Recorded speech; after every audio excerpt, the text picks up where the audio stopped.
Olá, sejam bem-vindos. Este é o entrevistado da semana do Brasil61.com. A partir de agora, você acompanha um bate-papo exclusivo com o Marcos Quintela. Ele é doutor em Engenharia de Produção pelo FRJ, mestre em Transportes pelo Instituto Militar de Engenharia, pós-graduado em Administração Financeira pela FGV e engenheiro civil pela Universidade Veiga de Almeida. Atualmente, é diretor da FGV Transportes. Lembrando que essa entrevista você acessa pelas nossas redes sociais e no canal do Brasil61.com pelo YouTube. Não se esqueça de deixar seu comentário, de curtir e compartilhar. Marcos, muito obrigada por nos receber. Eu que agradeço a oportunidade aqui no Brasil61.com. Estou à disposição. Bom, e para dar início à nossa entrevista, você poderia nos explicar o que é a InfraWeek? Olha, a InfraWeek ela foi uma rodada importantíssima, né, de leilões que aconteceu agora, já tem 2 semanas, né?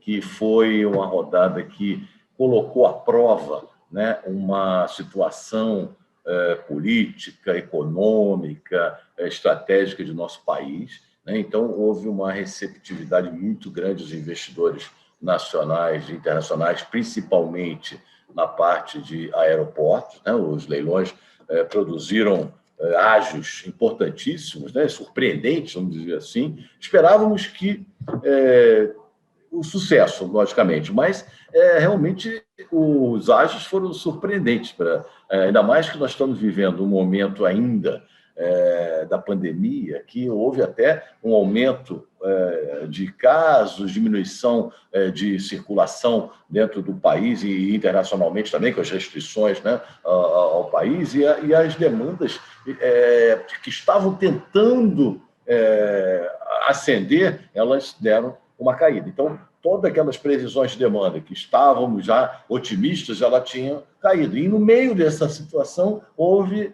os leilões. Então, foi uma coragem muito grande do Ministério da Infraestrutura, né, do governo federal, colocar os leilões, apesar de muita gente achar que poderia ter fracasso. Eu entendi ali como um teste importantíssimo, né? Ainda mais para testar as joias da coroa, que serão os aeroportos, por exemplo, de Congonhas e Santos Dumont, que provavelmente virão em 2022. Dentro da InfraWeek também tinha ferrovia, né, uma ferrovia, quer dizer, uma subconcessão ferroviária, né, que é daquela da FIOL, e os terminais lá do Maranhão e o terminal do Porto de Pelotas, que também foram arrematados, né? Então, acho que foi um sucesso a InfraWeek, e agora há uma tendência de continuidade dessas ofertas, né? Desses leilões que o país está colocando aí para os investidores, né? Isso traz investimentos, traz geração de empregos, traz uma situação muito importante para a nossa infraestrutura, né? Então, o senhor avalia aí como positivos esses resultados dos últimos leilões? Eu sempre coloco o seguinte, é positivo, né, dentro dessa ideia aí de ofertar, né, de colocar os ativos para a iniciativa privada, mas isso não é aquilo que o país precisa, né? Ou seja, o Brasil não precisa só disso. Isso não vai resolver o nosso problema de custo do país, nosso problema de déficit de estoque de infraestrutura, porque nós temos uma infraestrutura muito aquém daquilo que nós deveríamos ter, em termos de, comparativamente aos países de dimensões continentais, até os países de desenvolvimento, nós estamos ainda muito aquém daquilo que precisamos, né? Então, precisamos de muito mais investimentos. E esses investimentos não virão da iniciativa privada para construir a infraestrutura que o país precisa. A iniciativa privada é fundamental, ela é um complemento, ela é coadjuvante desse processo. Mas, diante do que nós estamos vivendo há anos, não é de agora, desse governo, já há anos que nós não temos recursos, né? Porque, historicamente, se você pegar todo o percentual investido em infraestrutura e transporte, não passa de 1% do PIB, né? Então, chegando até menos, agora foram pífios 0,3%, 0,4%. Quer dizer, isso não vai estruturar o país, né? Preparar o país, toda aquela capilaridade que nós precisamos de hidrovias, ferrovias, as próprias rodovias, apesar de o país ser totalmente, né, voltado para as rodovias, ainda temos um déficit absurdo, só temos 12%, 13% das nossas rodovias pavimentadas, e dentro desse universo a qualidade é muito ruim, né? Então, nós temos que ainda desenvolver os portos, né? Os aeroportos já estão bastante avançados. Então, quer dizer, a infraestrutura integrada, com a visão sistêmica, toda essa construção, ela depende muito de recursos públicos. O investidor privado ele vai em projetos bons, atrativos, que lhe dê retorno, né, dentro dos marcos regulatórios, dentro das seguranças jurídicas que o país pode oferecer, mas ele não consegue construir. Isso não existe em nenhum lugar do mundo que uma infraestrutura do país tenha sido construída somente para iniciativa privada. Isso não tem. Então, eu acho que foi importantíssima a InfraWeek, todos os leilões que virão também serão importantes, que é um passo fundamental, né? Mas ainda o país precisa ainda se preparar, né? Se reestruturar, né?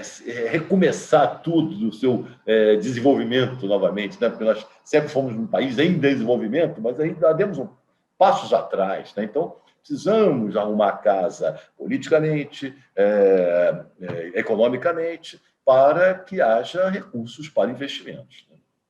Bom, e como são feitos esses contratos?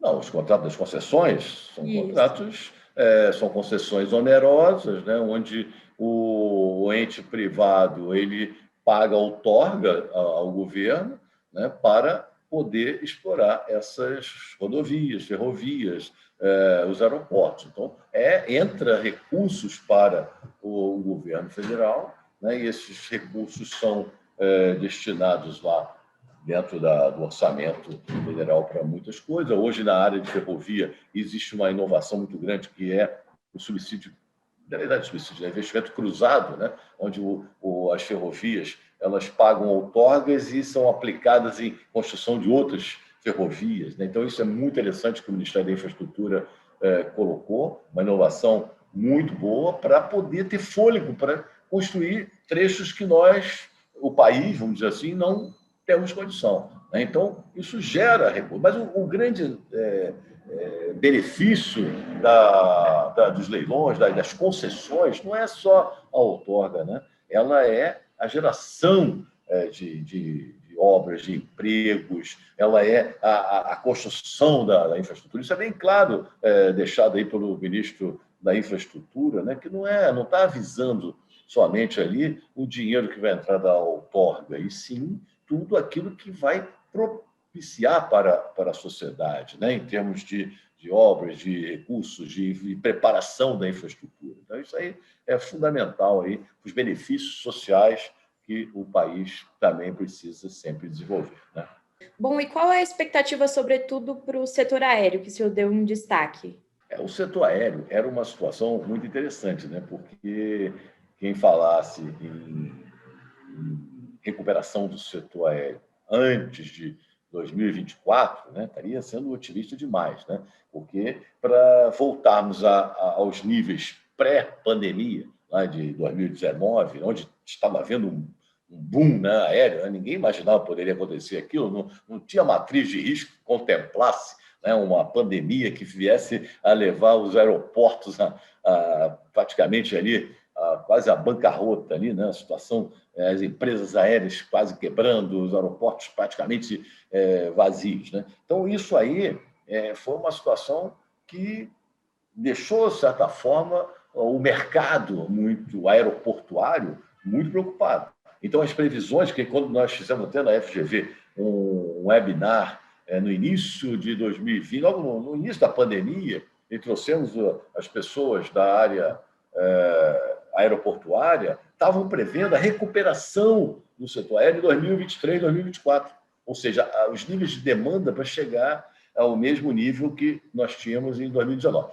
Mas, no meio do caminho, quando chegou no final de 2020, já houve uma certa recuperação, uma aceleração da recuperação ali da demanda. Mas, logo, ela se retraiu novamente diante daquelas novas ondas, né, que houve aí da Covid-19 e a situação retornou. Então, o que nós estamos fazendo? O que o governo está fazendo é preparando o país para uma situação de retomada, que, logicamente, tudo é cíclico na vida, inclusive pandemias, inclusive ciclos, crises econômicas, qualquer coisa na vida é cíclico. O problema é o tamanho do ciclo, né? Quanto tempo aquilo vai retornar. Mas é importantíssimo, é nessa hora que surgem as oportunidades, e estão surgindo as oportunidades para os investidores se prepararem com os investimentos nos aeroportos, né? Nos entornos dos aeroportos. Né? Existem conceitos hoje de toda a área de influência dos aeroportos serem exploradas. Né? Então, eu acho que o investidor está vendo além da caixa ali, está, né? Pensando fora da caixa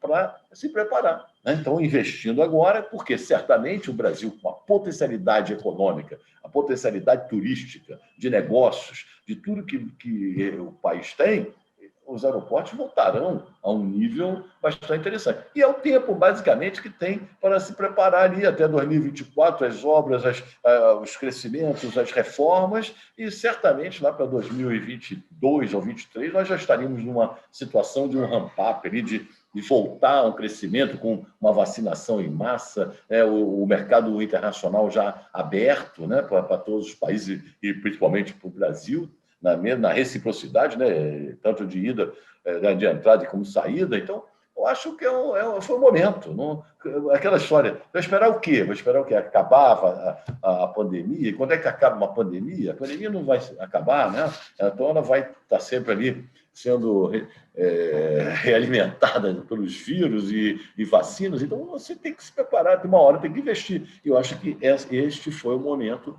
importantíssimo para o país se preparar, pelo menos na área aeroportuária. Eu acho que o país vai estar muito bem servido aí nos próximos anos. Né? E qual a importância dessas concessões, sobretudo para essa questão de infraestrutura? O senhor falou dessas obras aí que devem se iniciar nos próximos meses. Sim, é a preparação, né, do sistema aeroportuário para toda a logística de turismo, né, de negócio. Né, hoje, a parte regional, né, se você pegar os 3 blocos que foram licitados, tem 3 características bem distintas. Né? O Bloco Sul, que já tem uma conotação mais turística, também tem uma parte de negócio. A parte do Central ali tem uma parte toda regional, de uma área de negócios também, de transporte regional. Né? Então, a área de cargas mais lá no norte, no Bloco Norte. É uma preparação importantíssima, porque isso aí faz parte de uma visão sistêmica. Né? Então, ali você tem que preparar também as rodovias, né? As ferrovias, a capilaridade do modo rodoviário, que, logicamente, o modo aeroviário, não adianta eu ter só grandes aeroportos preparados para tudo, se eu, na hora que eu estou no aeroporto, eu não consigo fazer a capilaridade do transporte. Então, dali, logicamente, as cargas de um transporte aéreo são cargas diferentes, são cargas de alto valor agregado, são cargas que precisam ser transportadas em menor espaço de tempo, né? Não é uma carga granel, de commodities, que faz de outra forma. Então, mas são cargas importantes. Hoje, com o crescimento do e-commerce, isso vai ser muito relevante, né, em termos de custo. Né? Então, você tem que ter uma operação. E, logicamente, não é só o modo aéreo. Né? O modo aéreo tem que estar integrado com terminais rodoferroviários, até hidroviários, dentro da cadeia logística como um todo. Então, acho que nós estamos aí num caminho sempre de preparação. Né? Não é o ideal, mas é um grande passo hoje, a modernização dos aeroportos. Você é mais nova, talvez não lembre, mas se você pegar aí as condições dos nossos aeroportos aí há 10 anos atrás e hoje olhar a maioria dos nossos aeroportos, é um avanço muito interessante. Né? Bom, e como o senhor estava dizendo, essa conjuntura aí acabou virando uma oportunidade para os investidores.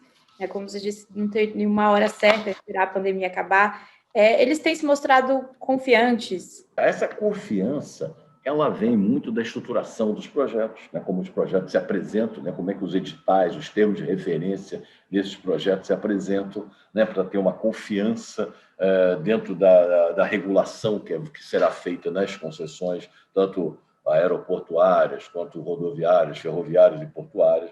Tem que haver vamos dizer assim, uma confiança na parte jurídica do país, daquela famosa segurança jurídica que ainda há dúvidas em relação a isso, mas o investidor, quando ele aporta capital, ele avalia sempre o projeto como um todo. Então, ele vai avaliar toda a parte da modelagem financeira, aliada a toda a sua matriz de risco, para ver o que pode acontecer num horizonte de 30 anos. Então, quando ele está colocando dinheiro ali, ele está colocando dinheiro no horizonte de 30 anos. Então, eu acho que a demonstração hoje do investidor no Brasil, apesar de tudo que nós estamos aí criticando, que está acontecendo em termos políticos e econômicos no Brasil, foi uma demonstração de otimismo muito grande. Por quê? Porque eles estão acreditando que essa situação de 30 anos poderá trazer os resultados dos seus aportes, ou seja, o retorno do capital investido dentro das taxas de retorno exigidas pelos investidores. Né? Isso vai acontecer independentemente do governo. Por quê? Porque eles sabem que o governo acaba em 2022, entrará outro governo, não se sabe qual é, pode ser o mesmo, pode ser outro, e daqui a 4 anos pode ser outro, e assim quantos governos acontecerão ao longo de 30 anos de uma concessão. Então, o sujeito está acreditando ali no Estado brasileiro, né? Não no governo. Isso é fundamental, como o atual ministro sempre coloca. Né? Tudo que está sendo feito dentro de uma visão de Estado, né? Um planejamento de Estado, não de governo. Espero que isso seja uma verdade e isso aconteça ao longo dos próximos 30, 50, 100 anos no Brasil. Bom, e como é que essas concessões devem impulsionar o desenvolvimento econômico do país? Toda infraestrutura de transporte é estruturadora econômica. Né? Quando você desenvolve ferrovias, né? Pode ser a ferrovia mais criticada do mundo, que vai ser pioneira, que ela vai entrar numa região, ela sempre será estruturadora daquela região. Ela leva, assim como as rodovias. Né? Lembra que tinha um ditado aqui no Brasil que era construir estrada, era desenvolver o país, né? Crescer, construir estradas, ou seja, logicamente que na hora que você prepara uma infraestrutura, né, você está entrando nas regiões, você está sendo pioneiro, você tem que levar o desenvolvimento, tem que levar o crescimento, tem que levar as condições, principalmente num país que tem um centro-oeste de grande potencialidade agrícola, que será o maior celeiro do mundo em poucos anos, 10, 20, 50 anos, o Brasil será o principal celeiro de agronegócio do planeta, hoje já é o segundo no mundo, você não tem ferrovias.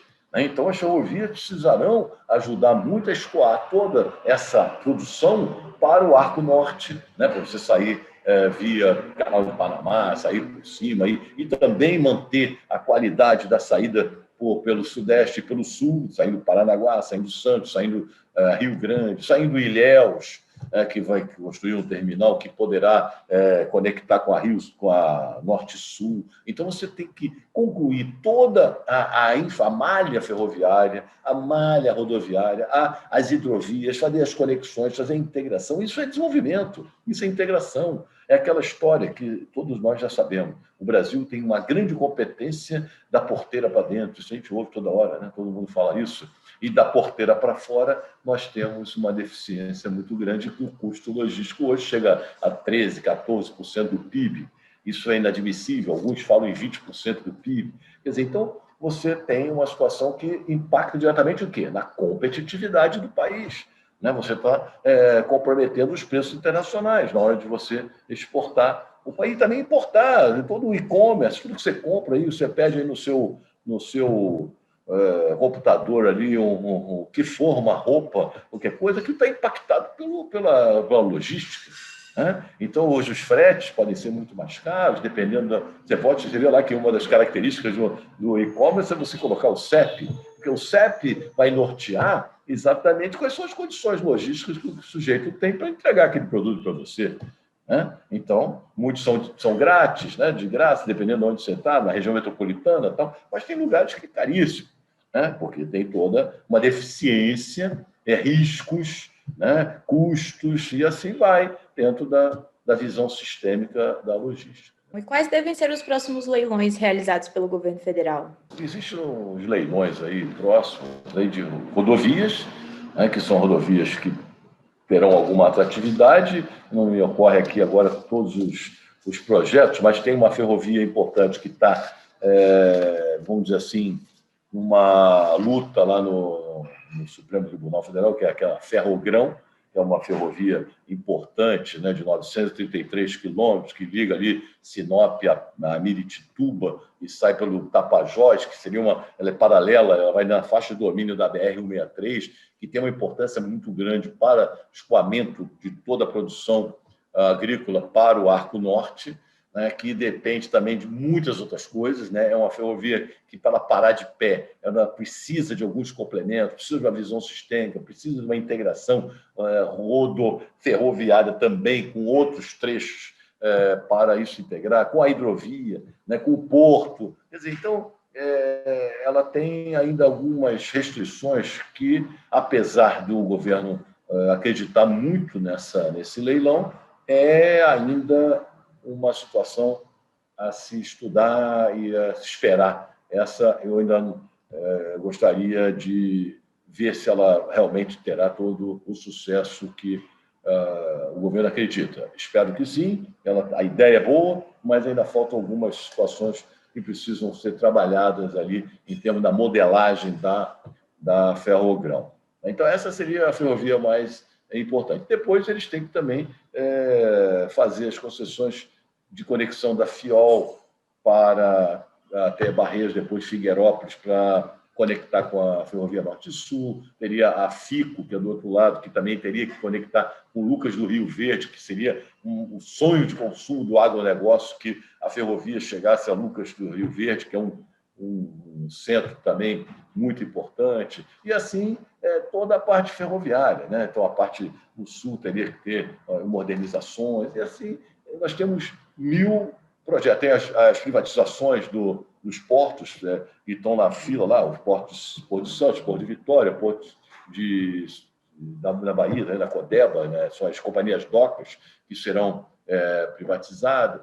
Né? Então, tudo isso faz parte dessa preparação que o governo está esperando o capital privado. Então, o capital privado vai atender nesses projetos, que são projetos específicos que poderão dar retorno ao capital aplicado. Então, ainda, aí volto, novamente eu falo, que isso não é tudo aquilo que eu preciso. Eu preciso de recuperar todas as rodovias no Brasil. Nós temos 1.700.000 quilômetros de rodovia e só temos 200 e poucos mil pavimentados, ou seja, 12% a 14% das rodovias pavimentadas. E dentro dessas pavimentadas, 60% está em estado regular, ruim ou péssimo, né? Tirando as concessões, que mesmo assim algumas concessões ainda não estão em estado muito bom de conservação. Então, você tem que preparar isso aí. Muitas vezes, a maioria dessas recuperações vão depender de dinheiro público, assim como o governo fez brilhantemente lá a pavimentação da BR-163, para aí sim colocá-la para a concessão, né, que vai ser um passo mais adiante. E assim é o que eu sempre coloco ali. A estruturação do país, ela tem que ter o dinheiro público e, logicamente, o dinheiro privado vem a reboque, vem complementar, vem ajudando o processo todo, porque, volto a dizer, é uma questão eminentemente de modelagem financeira e de atratividade de retorno do capital. Não tem mágica, não há mágica. O ente privado não vem só porque nós estamos colocando leilões, temos que colocar projetos bons, projetos rentáveis, projetos seguros, com marcos regulatórios, com segurança jurídica, bem estruturados, né? Então, isso atrai investidor. Com demandas comprovadas, não é a demanda que eu faço um estudo e coloco lá, tem a demanda tal. Não, a demanda é feita pelo... Quem vai estudar essa demanda é o investidor, que vai olhar a demanda colocada, não temos referência, mas ele vai checar isso aí para ver se realmente essa demanda existirá. Então, isso é que norteia todo o aporte, né? Um lance num leilão, né? O sujeito tem que estar muito bem preparado para isso. Maravilha! Chegamos ao fim do nosso bate-papo. Marcos Quintela, muito obrigada. Então, obrigado aí pela participação e sucesso aí